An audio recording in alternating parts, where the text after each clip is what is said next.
And joining us now with analysis on the situation is Brandon Weichert.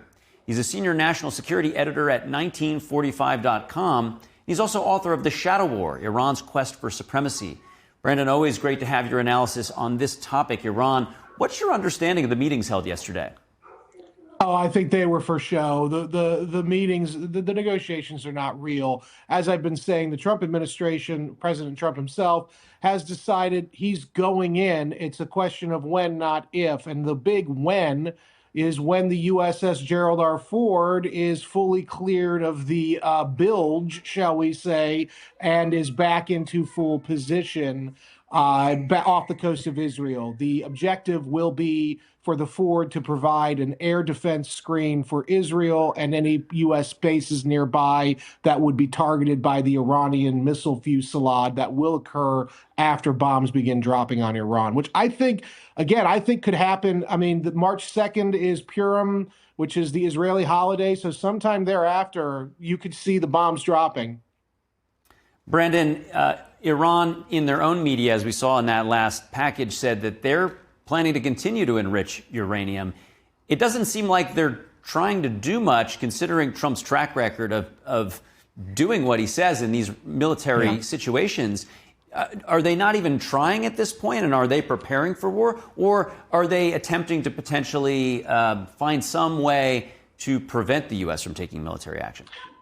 Well, I think they're doing exactly what we're doing, which is they're using the negotiations to buy time to build up, in their case, defenses against what they perceive to be the inevitable airstrike. Right now, this is sort of like the Bulls kind of jockeying for better position on the ring before they go at each other.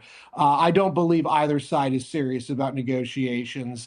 We keep saying it's about the nuclear program, but then we say, well, it's about the ballistic missiles. And then we say, well, no, it's about the support for terrorism. And so ultimately, there's no consensus here and no consistency. And I've always believed that the Iranian regime can't be negotiated with. I just don't think right now we can afford a war. And I think this war could really, contrary to what people are saying in D.C., could really do damage to President Trump's legacy. We could even lose an aircraft carrier in the process of this thing.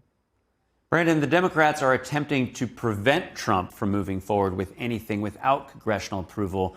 Does Iran's military capability, as you're describing, make it harder for Trump to move without Congress? Because it can't be a prolonged war without congressional approval. Yeah. And Iran, is Iran factoring that into these negotiation calculus where they're just sort of not even attempting to look like they're looking to play ball with Trump?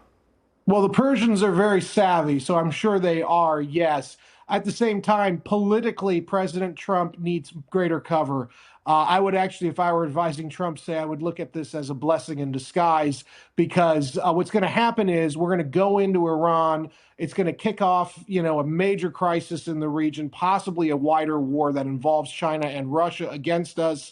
We're going to possibly lose a carrier. And then in the process, the Democrats are going to be sitting in the wings waiting to say, see, I told you so. He's not the anti-war president. We have to impeach him.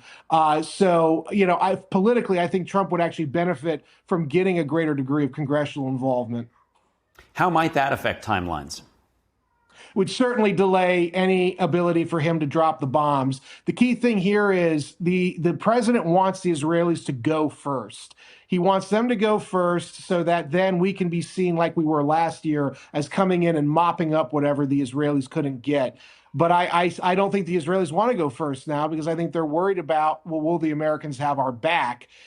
So there's this sort of internal dialogue going on between all sides on this thing. And I think it just shows you that right now, this is probably not the best time to do this.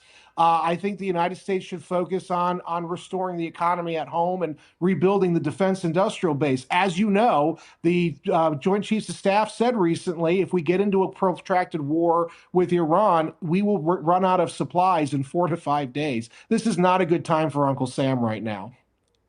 A lot to look out for. Seems like right on the precipice of some type of change. We'll always appreciate your analysis on this. Brandon Weichert, thanks for joining. Thank you, sir.